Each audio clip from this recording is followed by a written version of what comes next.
바자회 돈이 환불이 안 된다고 해서 너무 아끼실까봐 걱정이 갑자기 되는데요.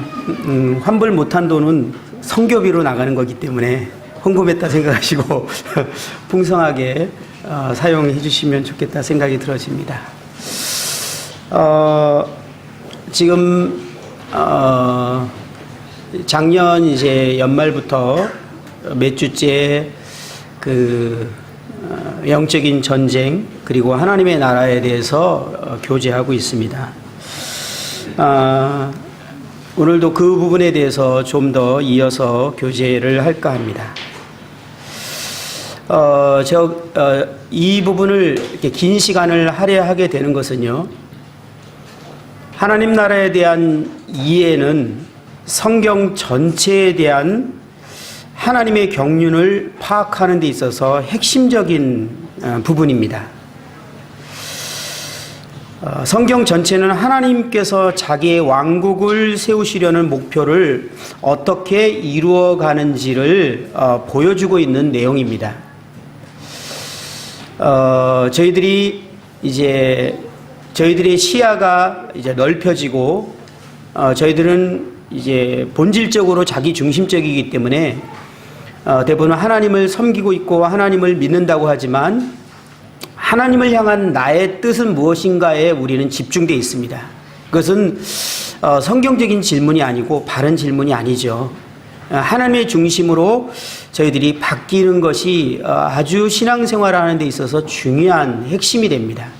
많은 것들이 적용이 달라지고 성경을 보는 각도들이 달라지죠. 그래서 저희들은 성경의 전체적인 그림을 머리에 그리고 있는 것이 사실 큰 도움이 됩니다. 그것을 한마디로 말씀드리면 하나님의 경륜입니다. 그래서 하나님의 뜻이 무엇일까에 우리가 관심이 있고 그것이 우리 머리에 그림이 그려지는 것이 저희들이 잘못된 신앙생활을 하지 않는 데 있어서 중요한 역할을 합니다. 우리가 성경을 대할 때도 단어나 문장에 집중하게 되면 잘못된 해석과 잘못된 적용을 할 수 있는 확률이 높아집니다.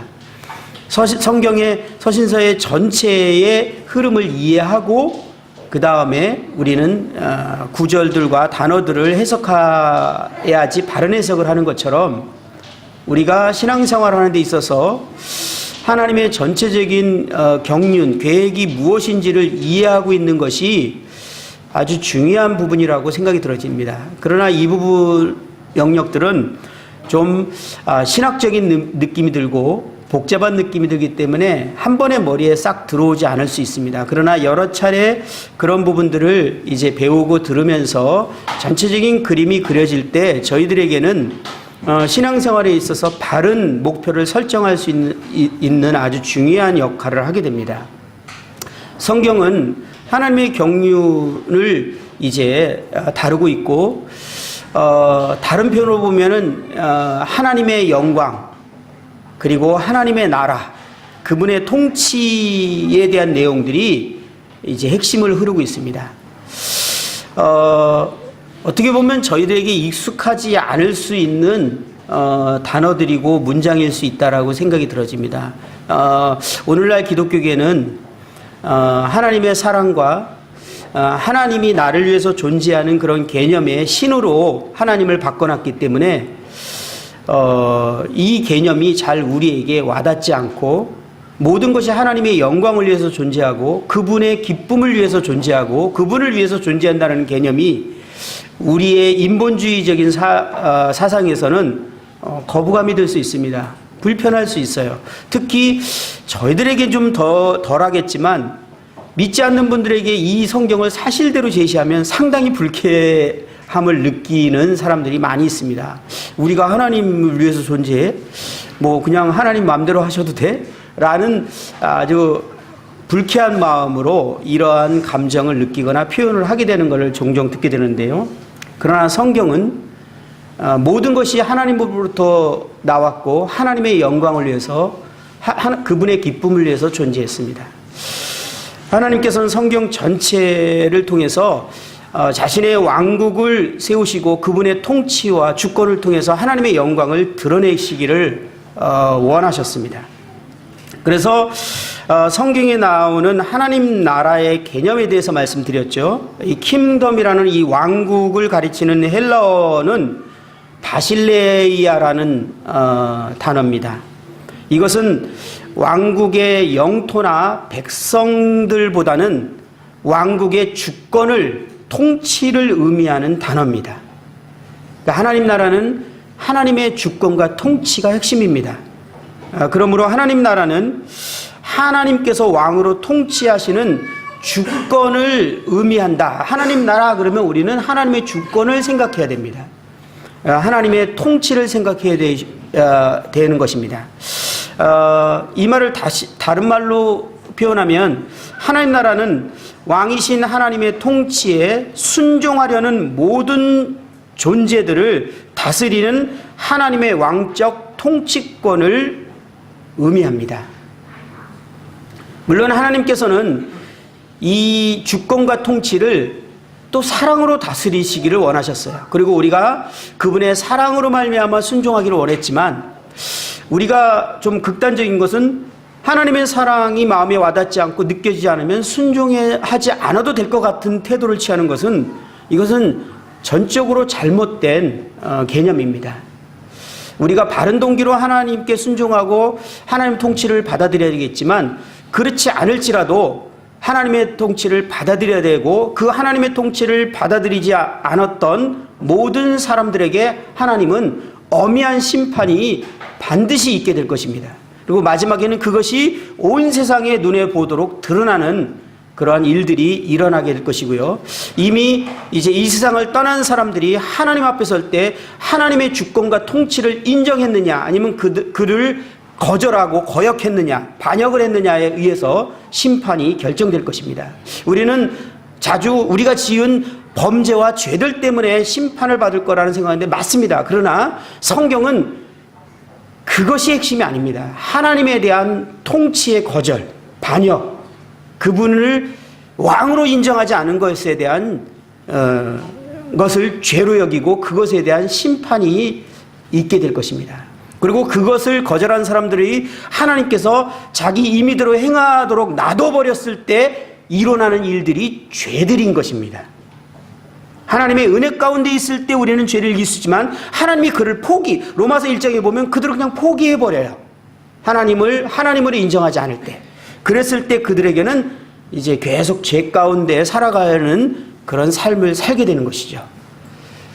결국은 핵심은 하나님의 그 왕권 주권을 인정하고 그분의 통치 아래서 그분을 사랑하는 마음과 기쁜 마음으로 순종하는 것이 우리들이 이 땅에 만들어진 이유고 목적인 것입니다. 그리고 결국은 그 하나님의 영광을 이제 우리가 찬양하고 높이기 위해서 예배를 드립니다.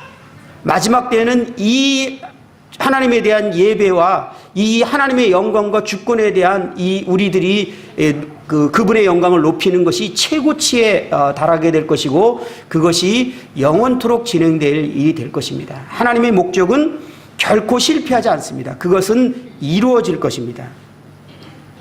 그런데 이 하나님의 통치권에 대해서 최초로 반항을 한 존재가 사단입니다. 이 사단으로부터 이 하나님의 통치를 이제 거절하고 반항하는 일이 시작되었죠. 사단은 자신이 하나님과 같은 위치에 서고자 하나님께 대한 반역을 시도했습니다. 이사야 말씀에 보면 하나님은 내 영광을 결코 다른 자에게 주지 않겠다라고 말씀하십니다. 하나님이 사랑으로 모든 것들을 우리에게 내어줄지라도 결코 우리에게, 그리고 천사들에게, 그 어떤 피조물에게 내어줄 수 없는 것이 하나가 있는데, 그것은 하나님의 영광이에요. 하나님의 위치입니다. 그것은 결코 하나님이 허락할 수 없습니다. 그런데 사단이 그 하나님의 위치를 이제 탐하는 반역을 시작했습니다. 결국은 사단은 하늘에서 내어 쫓긴 후에 이 세상을 다스리는 공중 권세 잡은 자가 되었습니다. 이제 하나님께서는 사단이 다스리는 이 세상을 사단으로부터 회복하여서 하나님의 통치를 충만히 나타내시고자 계획하셨고 그 일을 시작하셨습니다. 현재는 사단이 이 세상 신이고 이 세상 통치권을 갖고 있지만 하나님께서는 결국은 이제 마지막 때에 하나님께서 이 세상을 하나님께로 다시 돌이키고 하나님의 통치권이 충만히 나타나는 세상이 되도록 하실 것입니다. 그 일들을 지금 진행하고 계시고 그 일을 저와 여러분들인 교회에 맡긴 것입니다. 그래서 주님께서 이 땅에 계실 때 내가 이 반석 위에 내 교회를 세우리니 음부의 권세가 이기지 못하리라 라고 말하면서 주님께서는 이 사단의 나라가 침범되고 무너지면서 이 세상이 하나님의 통치로 점점 이제 확장되어질 것을 말씀하셨고 주님이 죽으시고 부활하신 후에 주님이 사단의 머리를 깨시고 이 일들이 진행되기 시작했습니다. 그렇기 때문에 저희들은 영적인 전쟁 가운데 살아가게 된 것입니다. 하나님 나라를 이제 하나님 나라가 온전히 이제 회복되고 도래할 날을 소망하면서 하나님 나라의 확장을 사단의 나라를 침범하고 무너뜨리는 그 역할들을 우리에게 주셨기 때문에 주님은 제자들에게 이들을 세상에 보낸다라고 말했습니다. 세상이 어디입니까? 사단의 나라, 어둠의 왕국, 사단이 통치하는 그곳으로 이 교회를 보내신 것입니다. 그러기 위해서 교회가 하나 되라고 말한 것입니다. 교회의 하나됨을 통해서 강력한 힘을 발휘할 수 있게 되고 영적 전쟁을 할 수 있게 될 것을 주님은 말씀하신 것이죠.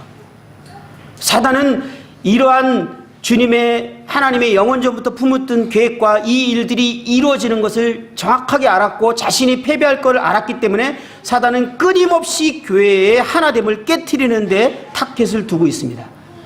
그리고 저와 여러분들의 개인 삶에서 우리들이 세상에 익숙하도록 세상 체제에 깊이 물들도록, 왜냐하면 영적인 전쟁을 더 이상 할 수 없겠죠.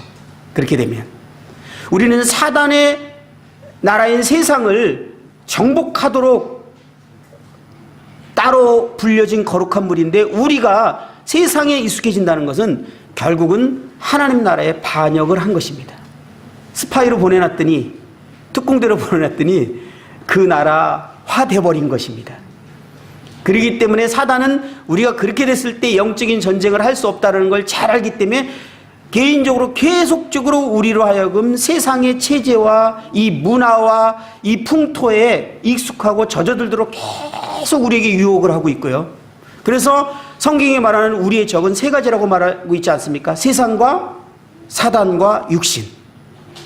이 육신이 이 세상을 짝하는 걸 좋아하고 사단이 육신을 통해서 세상을 이제 짝하도록 하고서 우리로 하여금 무기력하게 만드는 것입니다. 사단은 자신의 어둠의 왕국을 보호하고자 했던 것이죠. 그리고 그보다 더 개인보다 강력한 그리스도인들은 누가 이렇게 말했죠. 눈송이와 같다. 하나는 별 볼이 없지만 이거를 똘똘 뭉쳐놓으면 어마어마한 파괴력을 가진 눈덩이가 된다. 이렇게 표현을 했습니다. 그리스도인들은 하나가 되어 있으면 강력한 힘을 발휘합니다. 그 안에 그리스도의 임재가 있고 하나님의 능력이 하나 된 지체들 통해서 이제 능력들이 나타나기 시작할 때 사단의 나라는 무참하게 무너질 수밖에 없는 하나님의 계획이 교회였습니다. 그렇기 때문에 사단은 자신의 나라를 보호하기 위해서 이 교회의 하나됨을 어떻게든지 깨트리는 것이 기독교의 역사상 계속 이어온 일이고, 특히 저희 모임처럼 명확한 복음을 전하는 교단은 사단이 결코 하나됨을 허락하지 않는 것을 보게 됩니다. 그 때문에 저희 모임은 분열하는 교회라는 오명도 갖게 되었던 이유라고 생각이 들어집니다. 저희 모임을 결코 사단이 둘 수가 없었던 것이죠. 하나님의 이러한 계획은 그리스도께서 이 땅에 왕으로 다스리는 이제 천년 왕국에서 완전히 꽃을 피우게 되고요. 왜냐하면 그것은 주님이 이제 이 세상에서 통치하시는 모든 민족이 주님을 왕으로 인정하고 주님의 영광을 예배하는 그런 이제 시대가 오게 될 것입니다. 그리고 이어지는 새하늘과 새 땅, 영원한 왕국에서 완전한 성취를 보게 될 것이라고 예언되어 있습니다. 하나님은 이 일들을 멈추지 않으셨고요. 계속 진행해 오고 계시며 그 일을 완성하실 것입니다. 하나님이 계획하신 것은, 하나님의 뜻은 반드시 이루어집니다.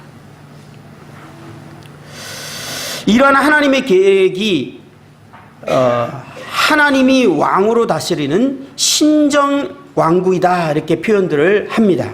이 신정왕국은 하나님의 왕권을 대신해서 이제 행사하게 되는 중재자들을 통해서 계속적으로 진행해 온 것을 성경을 통해서 보게 됩니다. 그 처음의 시작이 에덴 동산에서 아담이 하나님으로부터 주권을 받아서 하나님의 창조물들을 다스리도록 그렇게 계획하시면서 신정왕국이 시작됐습니다. 근데 아담이 이 사단의 유혹으로 말미암아서 이 중재적인 위치를 망각하고 주권자이신 하나님에 대한 반역을 하게 되면서 하나님에 대한 심판을 받게 됩니다. 에덴 동산에서 이제 하나님의 신정왕국을 계획했던 그곳에서 내어 쫓기게 되는 일들이 일어납니다. 이제 이 하나님의 계획은 멈추지 않았고요. 이제 중재적 신정왕국은 계속해서 족장시대를 통해서 진행되고 있고, 율법 세대의 모세와 사사들과 그 다음에 왕들을 통해서 계속 중재적 통치권이 이루어가고 있는 것을 성경에 계속 기록하고 있는 것입니다. 성경은 사실 하나님의 신정국인 하나님 나라를 계속 역사적으로 표현하고 있어요. 그러나 이 사람들은 중재적 통치자를 통해서 나타나는 하나님의 통치권에 순종하기를 거부했습니다. 구약에 대해서 이제 또 말씀드렸지만 잠깐 말씀드리면, 이 하나님의 세우신 중재자에 대한 이 백성들의 순종이 하나님에 대한 순종과 불순종으로 여겼고, 그렇기 때문에 하나님이 세우신 권위에 대해서 구약에서는 아주 엄하게 다루고 있는 것을 우리는 성경을 통해서 확인하게 됩니다. 하나님은 이 계획을 계속해서 진행시키셨는데, 이제 결국은 하나님께서는 여자의 후손, 또 아브라함의 후손, 다윗의 이제 보좌의 혈통에서 나온 메시아를 이제 이 땅에 보내시고 신정왕국을 온전히 실현하게 될 날이 도래할 것이라고 이제 구약의 선지자들이 예언하면서 성경이 끝나게 됩니다. 이것이 저희들은 이제 천년왕국이고 이어지는 새하늘과 새 땅에서 영원한 왕국인 것을 이해하고 있습니다. 성경에서 말하는 간단한 전체적인 하나님의 경륜은 이렇게 진행되고 있는 것입니다. 그래서 주님께서 이 땅에 오셔서 공생애 동안 무엇을 하셨겠습니까? 그분의 생각에 온통 갖고 있는 것이 무엇이었겠어요? 하나님의 경륜, 계획, 하나님의 나라, 하나님의 주권과 통치가 회복되는. 그래서 고린도서 15장에 보면요, 이 주님께서 천년왕국의 이 하나님 나라를 회복하고 온전히 이 나라를 아버지께 바칠 때라, 이런 표현이 나와요. 아버지 하나님께 이 나라를 바치게 됩니다. 그래서 예수님께서 공생애 동안 하신 사역은 하나님 나라의 복음을 전파하시고 하나님 나라가 시작되었음을 알리는 것이었습니다. 우리 성경을 몇 군데만 한번 찾아보도록 하겠습니다. 마태복음 4장을 먼저 한번 보겠습니다.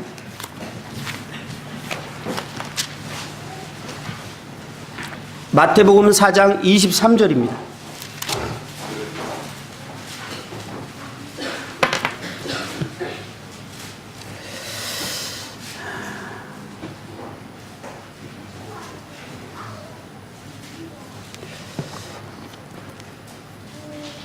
예수께서 23절, 예수께서 온 갈릴리에 두루 다니사 그들의 회당에서 가르치시며 천국 복음을 전파하시며 백성 중에 모든 병과 모든 약한 것을 고치시니 그의 소문이 온 수리에 퍼진지라 사람들이 모든 앓는 자, 곧 각종 병에 걸려서 고통당하는 자, 귀신 들린 자, 간질하는 자, 중풍병자들을 데려오니 그들을 고치시더라. 예수님께서는 이 세상 사단의 왕국의 신적인 침투자이셨습니다. 예수님께서는 하나님 나라가 이미 시작되었음을 나타나시기 위해서 능력을 행한 것입니다. 마태복음 12장 28절에는 이렇게 표현되어 있거든요. 그러나 내가 하나님의 성령을 힘입어 귀신을 쫓아내는 것이면 하나님의 나라가 이미 너희에게 임하였느니라, 이렇게 말하고 계십니다. 하나님 나라가 도래하게 되면 어떤 일이 일어나죠? 천년왕국 때 제일 먼저 일어날 일이 뭐죠? 사단이 쫓겨납니다.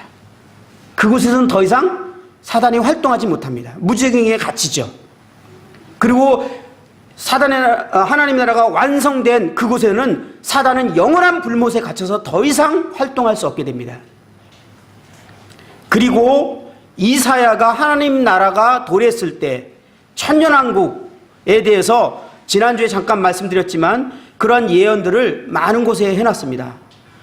이사야 35장에도 보면 이런 표현들이 있어요. 그때 맹인의 눈이 밝을 것이며 못 듣는 사람들의 귀가 열릴 것이며 그때 저는 자는 사슴같이 뛸 것이며 말 못하는 자의 혀는 노래하리니. 하나님께서는 이사야를 통해 하나님 나라가 도래할 때 되어질 일들에 대해서 많은 곳에 예언을 해놨는데요. 물론 구약에 있는 선지자들이 대부분의 이 예언들을 해놨습니다. 그 내용들을 보면 모든 질병들이 치료되고 귀신들이 쫓겨나고 만물이 회복되는 것에 대해서 예언하고 있습니다.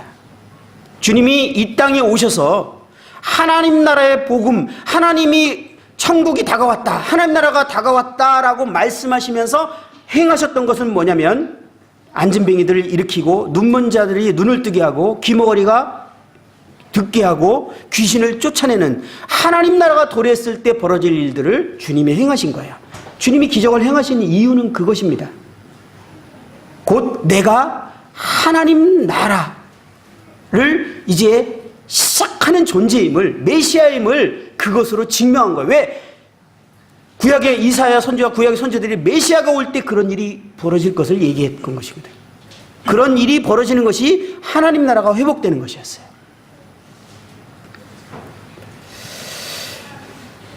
마태복음 11장을 한번 보겠습니다.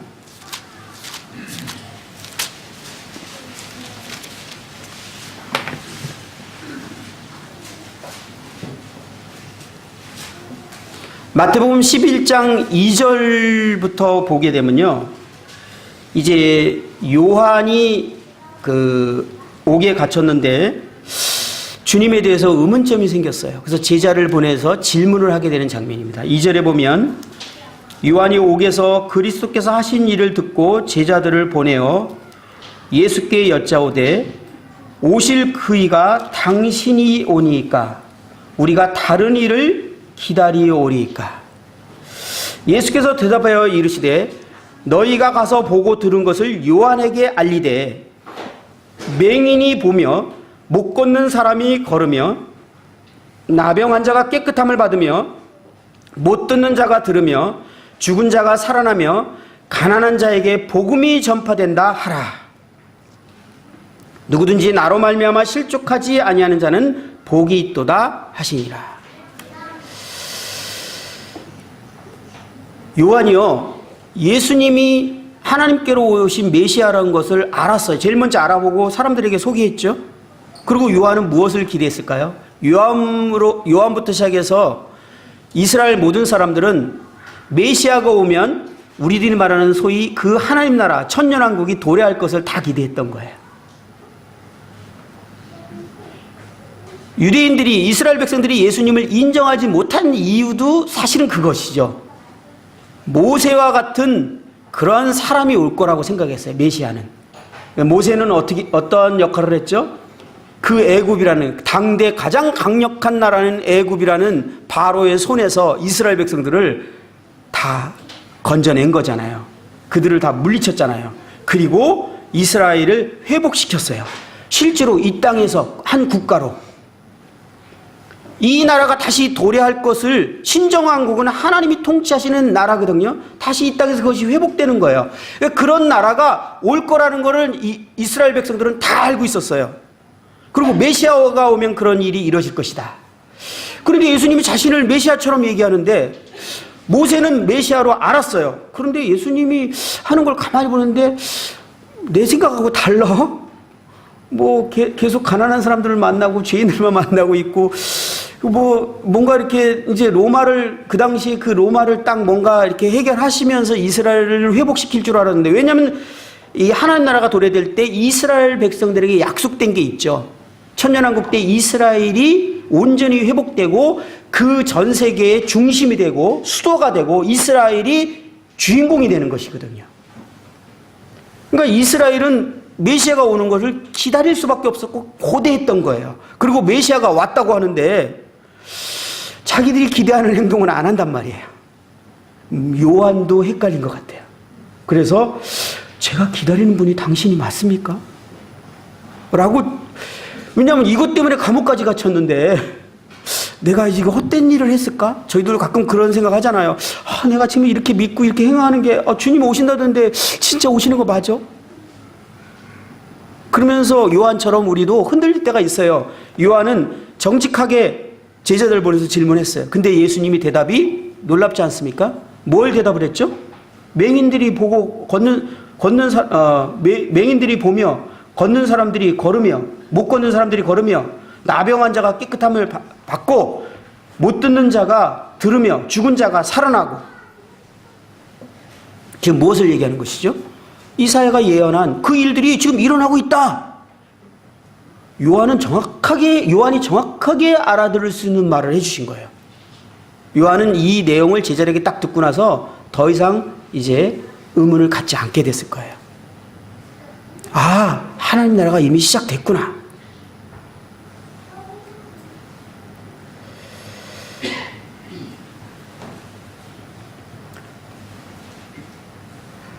누가복음 4장 말씀을 한 번만 더 펴볼까요? 누가복음 4장입니다. 16절입니다.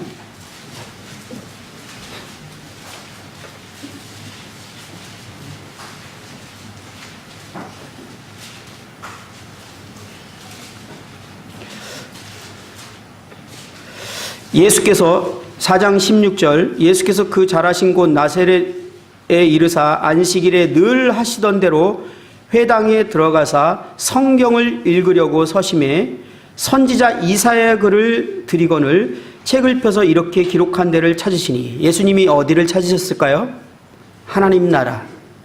18절입니다. 주의 성령이 내게 임하셨으니 이는 가난한 자에게 복음을 전하게 하시려고 내게 기름을 부으시고 나를 보내사 포로된 자에게 자유를, 눈먼 자에게 다시 보게 함을 전파하며 눌린 자를 자유롭게 하고 주의 은혜를 전파하게 하려 하심이라 하였더라. 그리고 21절에 이렇게 표현했습니다. 이에 예수께서 그들에게 말씀하시되 이 글이 오늘 너희 귀에 응하였느니라 하시니라. 이사야가 예언한 그 일들이 오늘 너희들에게 지금 응했다. 예수님이 지금 계속 자신을 메시아로 말씀하고 계신 것입니다. 이 유대인들이 요한이 이제 혼돈이 됐던 것은 처음 그 재림하시는 오시는 메시아와 재림하시는 메시아의 간격이 구약 예언을 보면 그냥 한 구절밖에 안 돼요. 바로 그냥 이어져 있어요. 그러니까 이게 하나로 보였던 거예요.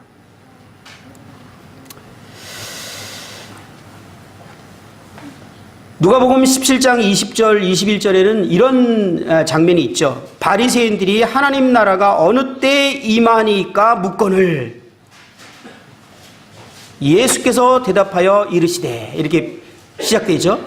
유대인들은요 이 하나님 나라에 대한 이해가 정확했고요. 선명했어요. 그것을 소망하는 사람들이었고, 메시아라면은 하나님 나라가 도대체 언제 임합니까? 왜 오셨는데도 계속 하나님 나라가 회복되지 않습니까? 하나님이 다스리는 신전 왕국, 온전히 하나님이 통치하시는 나라, 메시아를 통해서 왜 이것이 회복이 안 됩니까? 언제 올 것입니까? 라고 질문했을 때 21절에 예수님께서 이렇게 표현하지 않습니까? 하나님 나라는 너희 안에 있느니라, 이렇게 표현합니다.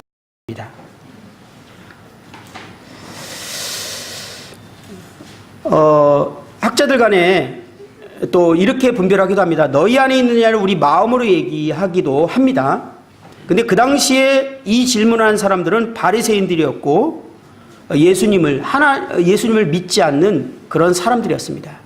그들 마음 안에 있다라는 것은 논리적으로 맞지 않죠.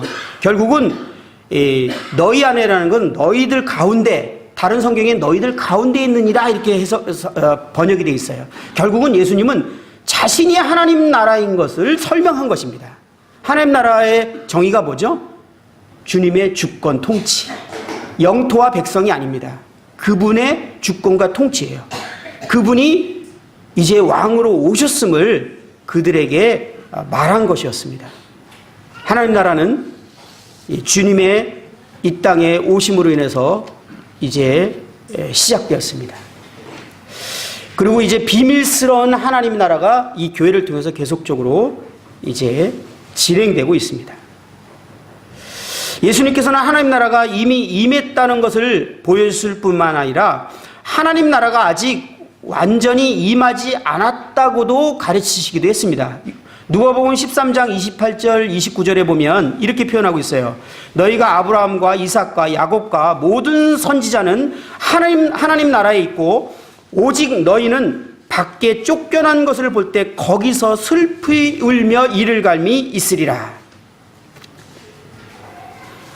사람들이 동서남북으로부터 와서 하나님 나라의 잔치에 참여하리니, 미래에 있을 일로 이렇게 표현하고 있어요.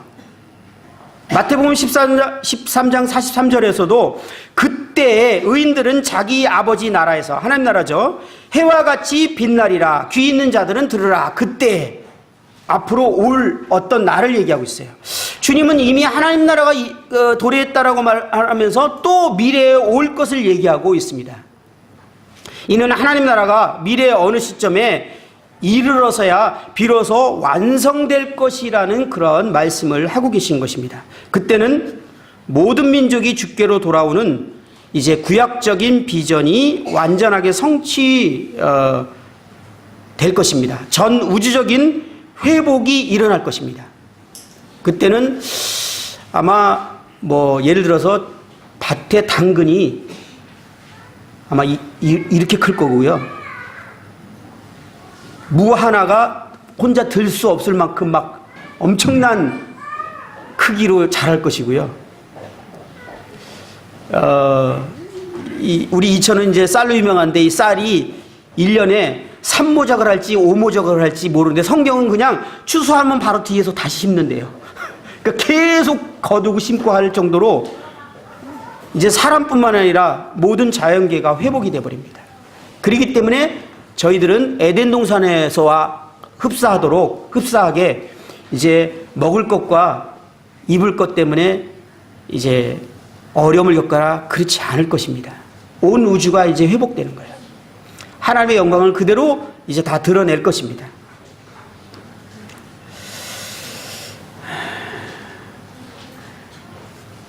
예수님 당시의 이스라엘 백성들은 메시아가 오실 때 하나님 나라가 회복될 것을 믿었습니다. 그러나 그들이 혼돈했던 것은 메시아가 초림과 재림에 있다는 것을 인지하지 못했기 때문에 그들은 예수님이 메시아라면 하나님 나라가 완성된 모습으로 나타날 것이라 기대했기 때문에 그들은 예수님을 결국은 인정하지 못하게 된 것입니다. 결국은 믿음 있는 사람이고 성경을 제대로 알았다면 예수님이 하신 일을 통해서 그분이 메시아라는 것을 또 알았어야만 했습니다. 그들은 메시아가 모세와 같은 지도자일 거라고 생각을 했던 그 이유가 이것이었습니다. 이제 초림과 재림 사회에 이치하고 있는 이제 우리는 오늘날 이미 시작된 이 사단의 왕국과의 싸움을 이제 계속하고 있는 중입니다. 그래서 바울이 말한 대로 우리의 싸움은 혈과 육을 상대하는 것이 아니라 통치자들과 권세들과 이 어둠의 세상 주관자들과 하늘에 있는 악의 영들을 상대하는 싸움이라고 이렇게 말하고 있습니다. 이 주님께서 다시 오시는 날 이 싸움은 이제 온전한 승리로 끝나게 될 것을 저희들은 압니다. 그때는 하나님 나라의 완전한 승리가 이루어지는, 사단이 이제 내어 쫓기게 되는, 무적행에 갇히게 되는 그런 일들이 나게 될 것이고요. 결국은 영원한 불못으로 이제 심판을 받게 될 것입니다. 하나님 나라가 온전히 임할 때 모든 민족은 하나님의 통치 가운데 이제 순종하게 되는 일들이 일어나고 하나님으로부터 나오는 놀라운 복들로 인해서 하나님을 기뻐하고 즐거워할 것입니다. 그리고 하나님의 은혜의 영광을, 에베소 1장에 말하는 이 하나님의 은혜의 영광을 찬양하게 될 것입니다. 그렇기 때문에 우리가 하나님 나라의 복음을 들은 사람들은 종말론적인 소망을 갖게 되고 주님이 다시 오실 그 나라를 소망하면서 기다리는 신앙을 갖게 됩니다. 초대교회 성도들이 다 그랬죠. 이 소망 때문에 믿음을 계속 잃어버리지 않고 서로 사랑했어요.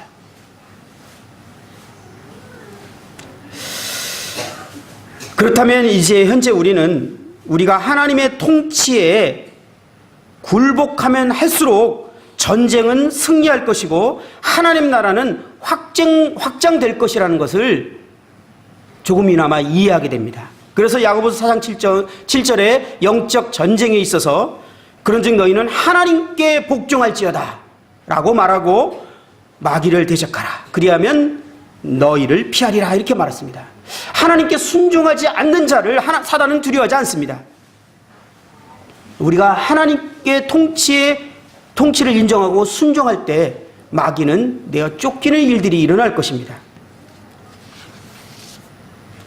우리 하나님 나라에서 조금만 더 살펴보면요, 이 사도행전에서 이 전해진 이 복음들이 하나님 나라의 복음이었다라는 것을 우리는 보게 됩니다.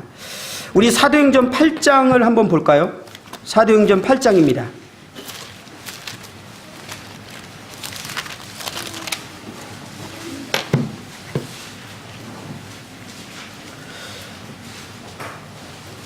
(4절부터) 한번 보면요,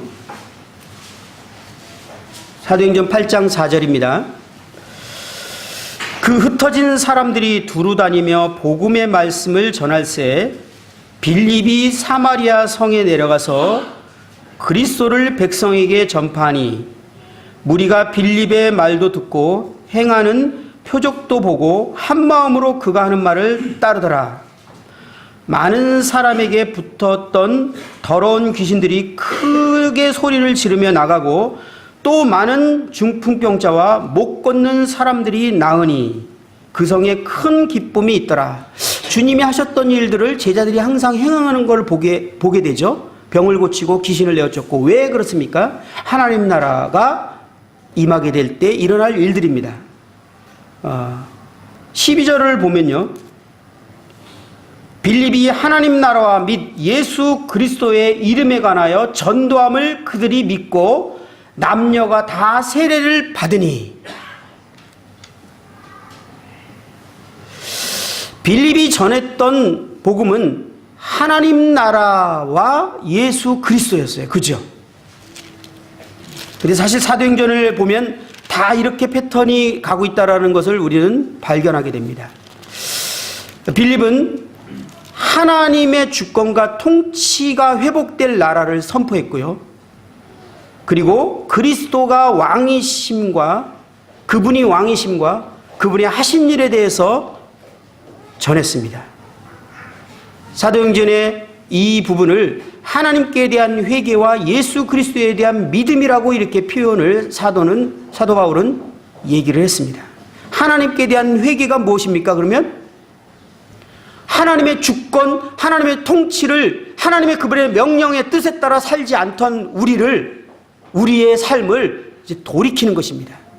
그리고 하나님의 주권과 통치를 인정하고 그분의 뜻에 순종하면서 살기로, 그분의 뜻을 순종하기로 마음을 먹는 것을 하나님께 대한 회개입니다. 그것이 성경이 말하는 원죄예요.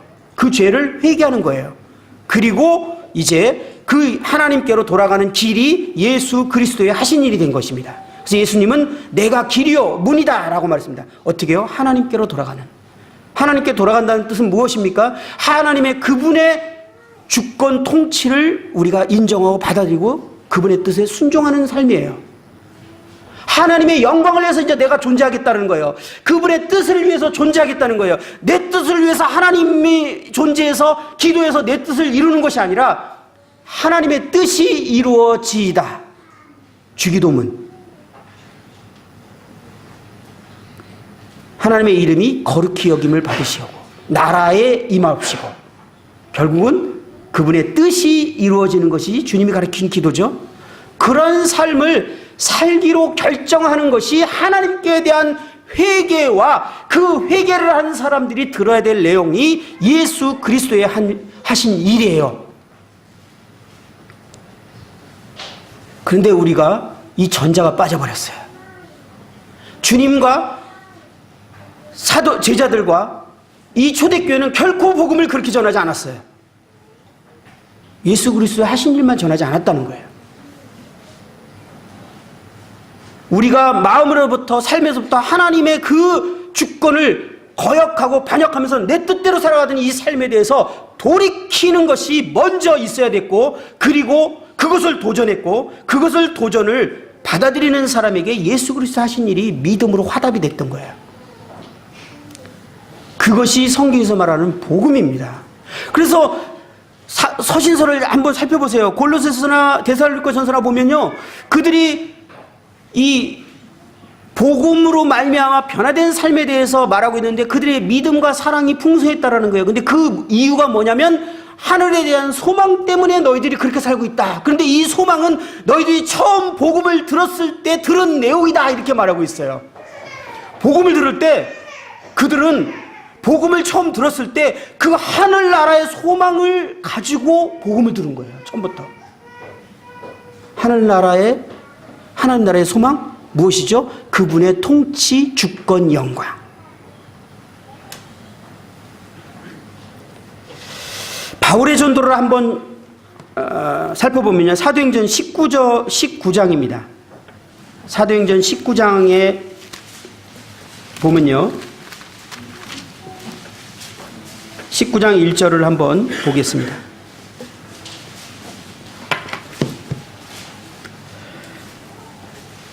19장 1절, 아볼로가 고린도에 있을 때 바울이 윗지방으로 다녀 에베소에 와서 어떤 제자들을 만나, 에베소 전도죠. 이르되 너희가 믿을 때 성령을 받았느냐? 이르되 아니라 우리는 성령이 계심도 듣지 못하였노라. 바울이 이르되 그러면 너희가 무슨 세례를 받았느냐? 대답하되 요한의 세례니라.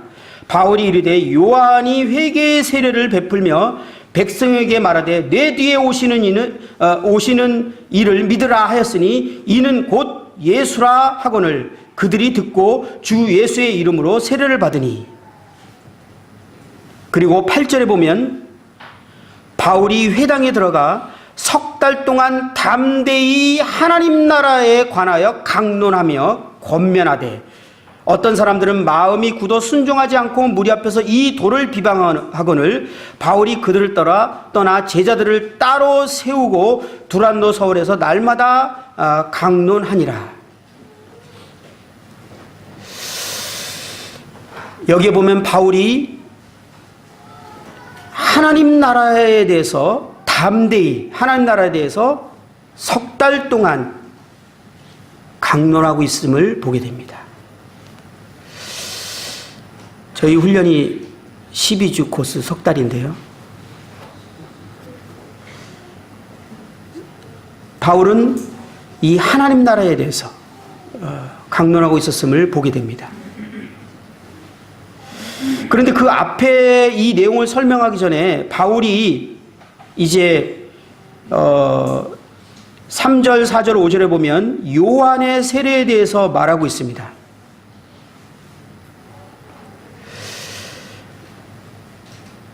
마태복음 3장 1, 2절에 보면 그때 세례 요한이 이르러 유대 광야에서 전파하여 말하되 회개하라 천국이 가까웠느니라 하였으니.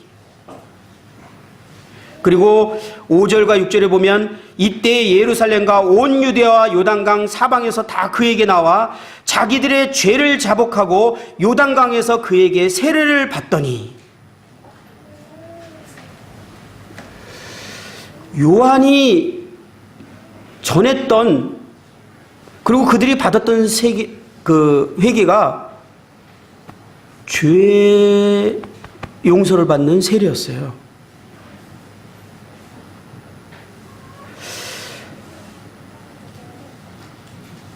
요한이 예수님이 곧 오신다라는 사실을 알았기 때문에 예수님이 오기 전에 먼저 이들을 준비시켜야 되는 것이 있었는데 그것이 뭐냐면 회개하라 천국이 다가왔다. 이제 주님이 왕권을 가지고 오시게 될 거다. 회개하라. 뭘 회개해야 돼요? 그러면요, 주님의 왕 되심을 인정하지 않은, 주님의 주권을 인정하지 않은, 그분의 뜻을 순종하지 않은 삶을 회개하라.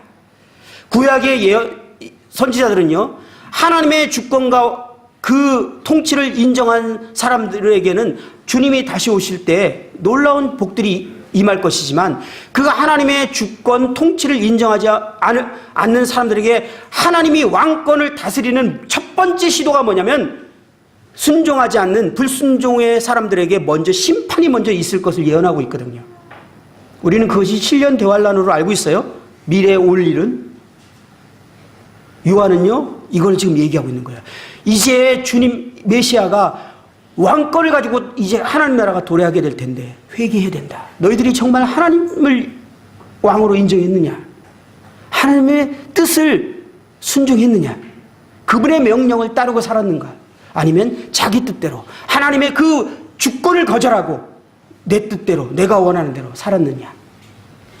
요한이 그것을 말한 이후에 예수님이 오신 것 아닙니까?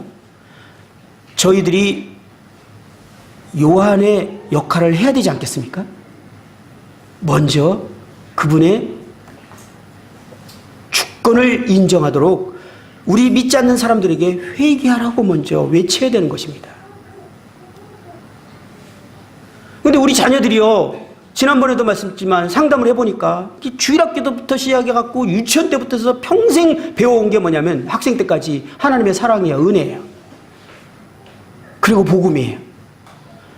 그들이 복음을 다 믿고 있고 다 인정하고 있고 받아들이지만 결코 변화가 없고 그의 삶에서 성령님이 역사하지 않는 증거들이 나타나는데 그 이유를 보면 한 가지밖에 없어요. 그들은 회개한 적이 없는 거예요. 하나님을 결코 인정하지 않아요. 여전히 자기 뜻대로 내가 계획한 대로 살아가려고 하고 미래를 계획하고 있고 이 세상에서 어둠의 왕궁에서 성공하는 삶을 계획하고 있는 거예요. 그리고 하나님이 나를 위해서 존재해요. 누구한테 배운 가치관입니까? 저와 여러분들.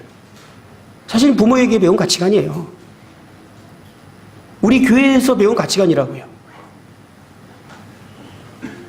이 하나님의 경륜을 우리가 정말 이해하지 못한다면 우리는 잘못된 삶을 살 수밖에 없어요. 요한은 회개하라. 하나님 나라가 가까웠다. 이스라엘 백성들은 그거를 하나님 나라가 어떻게 도림하고 오고 어떤 일이 일어나는지를 잘 알았기 때문에요. 수많은 사람들이 요한에게 와서 회개의 세례를 받았던 거예요. 우리도 다른 사람들에게, 믿지 않는 사람들에게 이렇게 해야 되는 것입니다. 우리 자녀들에게 이렇게 해야 되는 것이에요. 우리 자신에게 먼저 그렇게 해야 되는 것입니다.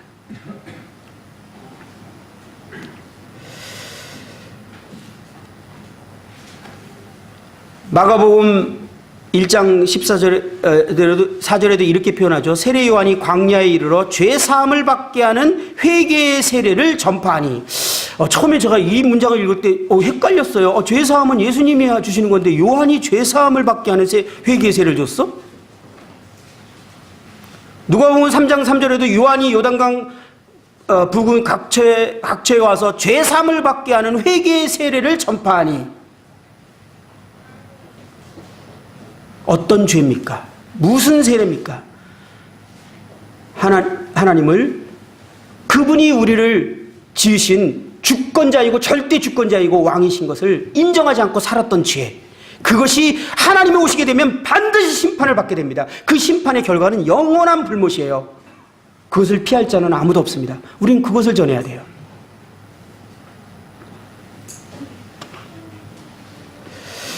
바울이 전한 복음은 하나님께 대한 회개와 예수 그리스도에 대한 믿음이었다라는 것을 우리는 보게 됩니다.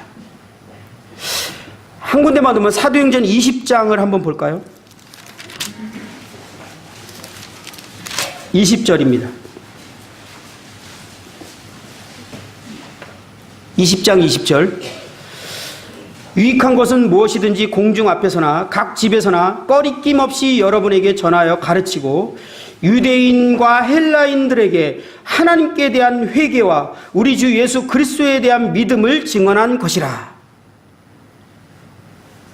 그러면서 25절에 이렇게 표현합니다. 보라, 내가 여러분 중에 왕래하며 하나님의 나라를 전파하였으나 이제는 여러분이 내 얼굴을 다시 보지 못할 줄 아노라. 바울이 에베소 장로들과 고별 설교를 하는 이제 마지막 유언과 같은 말을 하고 있는 장면이죠. 바울은 하나님 나라를 전했어요. 28절을 한번 더 볼까요? 28절입니다. 사도행전 28장. 죄송합니다. 28장. 이제 바울이 이제 마지막 이제 끝나는 시점에, 사도행전이 끝나는 시점에 바울의 사역에 대해서 로마에서 바울이 어떤 일을 하다가 생애를 마쳤는지에 대해서 설명하고 있는 장면이죠. 28장 23절입니다. 23절. 그들이 날짜를 정하고 그가 유숙하는 집에 많이 오니 바울이 아침부터 저녁까지 강론하여 하나님의 나라를 증언하고 모세의 율법과 선지자의 말을 가지고 예수에 대하여 권하더라. 아침부터 저녁까지 그가 강론해서 전했던 것은 하나님 나라를 증언했다. 30절입니다. 바울이 온 이태를 자기 셋집에 머물면서 자기에게 오는 사람들을 다 영접하고 하나님 나라를 전파하며 주 예수 그리스도에 관한 모든 것을 담대하게 거침없이 가르치더라. 바울이 전했던 복음은 예수 그리스도에 관해서만 전한 것이 아니었습니다. 하나님 나라와 예수 그리스도에 관하여 담대하게 거침없이 전했던 것을 보게 됩니다. 바울이 많은 핍박을 받으면서 전한 복음이 이 하나님 나라의 복음이었어요. 무엇입니까?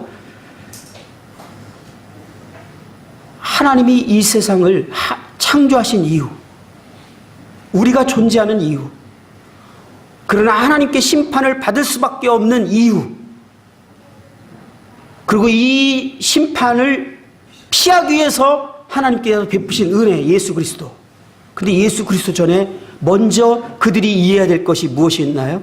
하나님에 대한 반역, 거역. 무엇이죠? 내 뜻.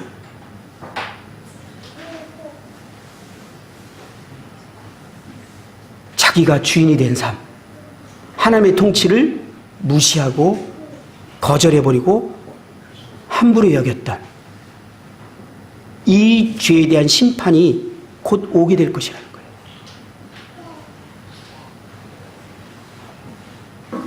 그래서 우리가 정말 복음을 듣고 구원받은 사람은요, 하나님의 통치를 받아들이기로 결정한 사람들이에요.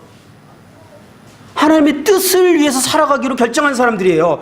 내 뜻이 아니라 자기 뜻을 위해서 하나님이 존재하는 것이 아니라 이제 하나님의 그분의 처음 목적대로 회복된 거예요. 그분의 영광, 그분의 뜻, 그분의 주권, 통치를 우리가 받아들이는 거예요. 이게 우리가 안 됐다면요, 구원받으신 분도 회개하셔야 돼요. 이것이 회개가 안 됐기 때문에 성령님이 역사하지 못한다고 저는 믿어요. 그래서 지식복음이라는 말이 우리 모임에 생겼어요. 머리로는 다 믿어.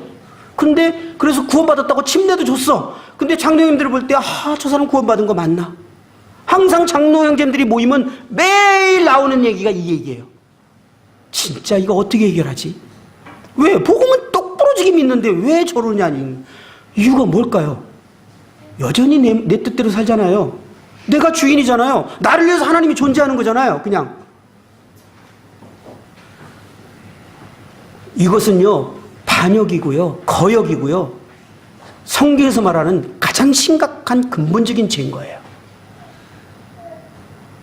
이것을 돌이킬 마음이 없을 때 나더러 주여주여 하는 자마다 하나님 나라 갈 것이 아니라 내 뜻대로 행하는 자가 들어갈 것이라고 하는 이 주님의 어미한 말씀 앞에 자기를 점검해 봐야 됩니다. 내가 정말 그럴 마음이 있는가? 지금 그렇게 살아가고 있는가? 그리고 내가 그렇게 말하고 있는가? 저희는 정말 하나님의 말씀으로 돌아가야 됩니다. 저희 모임이 진짜 영성이 점점 흐려지고 있어요. 이유가 무엇이죠? 복음에서부터 회복돼야 됩니다. 지금은 요한의 역할이 더 강력하게 필요한 시대에 우리에게 회개하라. 무엇이 죄인지를 분명히 말해야 될 때예요.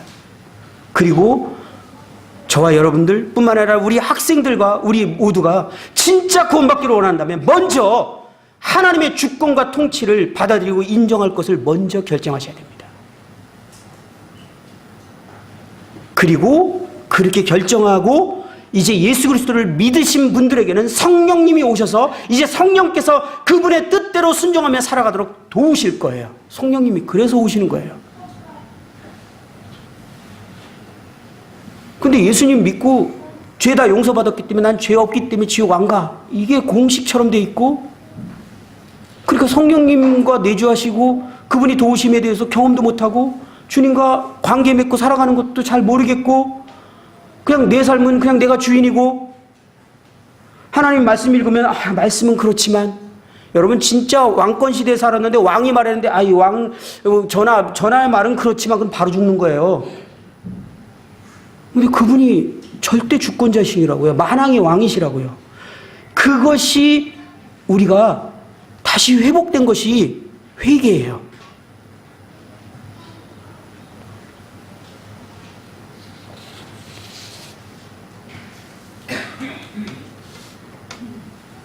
마지막으로 제가 책을 보다가 에릭 샤워의 이 죄란 무엇인가, 사람은 왜 구원을 받아야 하는가라는 설명을 논증하고 있는 글을 보다가 한번 옮겨봤습니다. 이렇게 표현하고 있어요. 인간은 불순종함으로써 하나님의 절대 주권을 부인했고 마음의 보좌에서 만유의 주를 밀어냈다. 죄는 하나님에 대한 반항이며 지극히 높으신 분에 대한 반역이며 하나님의 주권적 질서에 대한 피조물의 개인적인 의지의 반란이다. 이제 나라는 인간이 하나님을 몰아낸 그 자리에 들어앉아 왕으로서 군림한다. 저 여러분들이 이 사실을 인정하고 그 죄를 깨닫고 돌이키고 복음을 들으셨나요? 우리가 복음을 전할 때 이 사실을 분명히 얘기하고 있나요? 성경은 이것을 말하고 있는 거예요. 이것이 죄라. 우리는 지금이라도 하나님께 회개해야 합니다. 하나님의 계획에 의하면 인간은 마치 원 둘레의 한 점과 같이 하나님을 자신의 태양이요 중심으로 여기고 의지하는 소위 영적인 코페르니쿠스라는 사람 이름 압니까? 이게 폴란드의 천문학자더라고요. 이 지구 중심설에서 태양 중심설을 주장했던 최초의 사람이에요. 그러나 인간은 그렇게 하지 않았다. 인간은 프톨레마이오스, 어렵네요. 우리나라 말이 아니라서. 예, 천둥설에 과오에 빠진 나머지 인생의 중심에 자신의 자아를 올려놓고 그의 자아 둘레를 하나님과 세계와 그 외의 모든 것들이 회전하도록 했다. 이 말이 무슨 말이냐면요, 갈릴레이 사건이 제일 우리는 잘 알고 있는 유명한 사건이죠. 그 당시에 모든 종교인들은 지구를 중심으로 태양계가 돌고 있다고 믿었어요. 그죠? 왜 이렇게 믿었을까요? 모든 인간들은 자기중심적이라서 하나님도 나를 위해서 존재하고 우주만주도 나를 위해서 존재하고 다 나예요, 나. 그래서 내가 중심이에요. 거기서 돌고 있는 거예요. 맞는 것 같지만, 하나님이 우리를 귀하게 여기시는 건 맞는 것 같지만 그것을 넘어서서 인본주의 사상이었어요. 인간이 가장 중요한 존재였던 거예요. 그런데 갈릴레이가 이 중심이 아니라는 거야. 태양이 중심이라는 거야. 이 종교재판에서 사형받아서 죽을 뻔했어요. 그죠? 그래갖고 안 죽으려고, 맞습니다, 제가 틀렸습니다, 그리고 돌고 나오면서 했던 유명한 말, 그래도 지구는 돌고 있다. 얼마나 우리가 자기중심적인 사람인지를 드러내고 있는 말입니다. 지금 에릭 샤워가 한 말을 그대로 제가 읽어드린 거예요. 그러므로 하나님은 인간을 인간의 자아에게 넘겨주었다. 지금 인간은 전적으로 자신의 자아에 사로잡혀 있다. 인간은 자신의 자아로부터 행복과 구속이 올 것을 기대한다. 이 말이 무슨 뜻이죠? 인간은 자신의 자아로부터 행복과 구속이 몰려올 것을 기대한다. 행복과 구속. 행복은 뭡니까? 행복을 위해서 끊임없이 뭔가를 노력해서 이 행복을 추구하는 삶. 구속을 기대하는 건 뭡니까? 인간은요, 희한하게요, 구원받지 않는 사람들은 그냥 거절하는 거에서 상당히 불편해요. 뭔가 막 하나님을 위해서 그냥 최선을 다해서 정성을 들이고 해서 막 다뤄서 하나님이 그때 구원하신다 그러면 되게 편안해요. 모든 종교는 다 그래서 내가 그 노력하는 거예요. 다보탑이 그렇게 많은 이유는 그 노력을, 그 정성을 쌓는 것을 말하는 상징들이에요. 탑들은 신께 이르기 위해서. 그래서 기독교도 심지어는 율법을 통해서, 행함을 통해서, 노력을 통해서 하나님의 만족을 이루고 하는 이 본성, 다 자기 주도에서 시작되는 삶의 방식, 철저히 자기중심적인 거예요. 이 말을 하고 있는 거예요. 하나님은 인간을 인간의 자아에게 넘겼다. 그리고 인간은 자신의 자아를 의롭게 여긴다. 자아를 찬양하며 그 주변을 돌고 있는 모든 세상 체계를 찬양한다. 이렇게 기록된 것을 보게 되었습니다. 하나님 나라는 하나님의 통치를 받아들임으로 경험하게 되는 것입니다. 우리가 이 하나님의 통치를 받아들이는 이 하나님 통치 가운데 들어왔다면 우리는 거기에 맞는 삶을 시작해야 되는 것입니다. 아니, 들어오기 전에 그것을 먼저 정해야 되는 것입니다. 그러지 않고 들어왔더라도 우리는 그것을 결정해야 되는 것입니다.